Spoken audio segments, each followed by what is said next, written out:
Aloha! I'm Eric Anderson, pastor of Church of the Holy Cross, United Church of Christ in Hilo, Hawaii. And here's what I'm thinking. Thinking about the first and third chapters of the Gospel of Luke. At least those portions which relate to John the Baptist. In the first chapter of John, we hear Zechariah's song, which he sang on the birth of his son, John. In chapter 3, we hear John's own preaching, or at least the beginning of it. He quoted the book of Isaiah.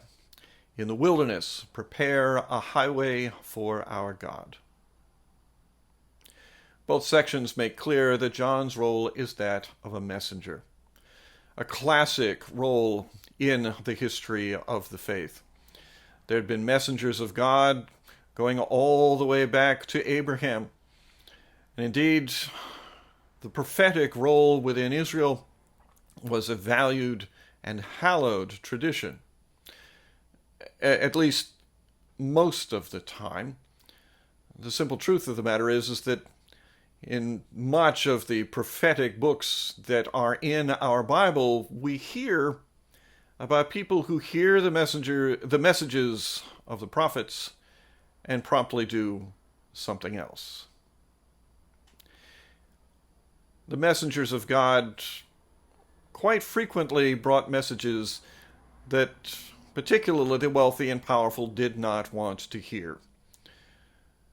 The messengers would cry out for justice. The wealthy and powerful would be more interested in maintaining their wealth and power. Indeed, we find the same in John. Now, our lectionary editors have stopped before we get to chapter 3, verse 7, which is where John calls his listeners a brood of vipers. You can see why that message might not have been terribly popular.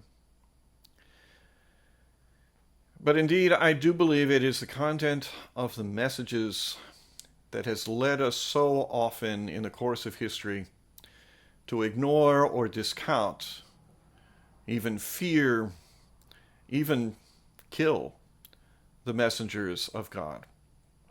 People like Mahatma Gandhi, people like Martin Luther King Jr., people like Malala, people like Greta Thunberg. Now, those two young women are both fortunately alive, although Malala, of course, survived an assassination attempt. But each of them had brought a message that was not popular with a certain group of people. And each of them has experienced an enormous amount of resistance and indeed of personal attacks upon their character, upon their worth. The messengers of God do not come to us to bring us word of things we already know. The messengers of God come to us to bring us word of things that we should have known and should have been doing. They come to us with correction, rarely with affirmation. So listen to the messages about you. And if the message does work at your comfort, if the message does make you wonder if there are ways that you could be sharing more widely with your neighbors, well, that is likely to be a message of God. If the message is one that will be to the benefit of the people of the world and indeed of the world itself, that's likely to be a message of God. But if the message is one of self-aggrandizement, if the message is one that praises wealth and power, if the message is one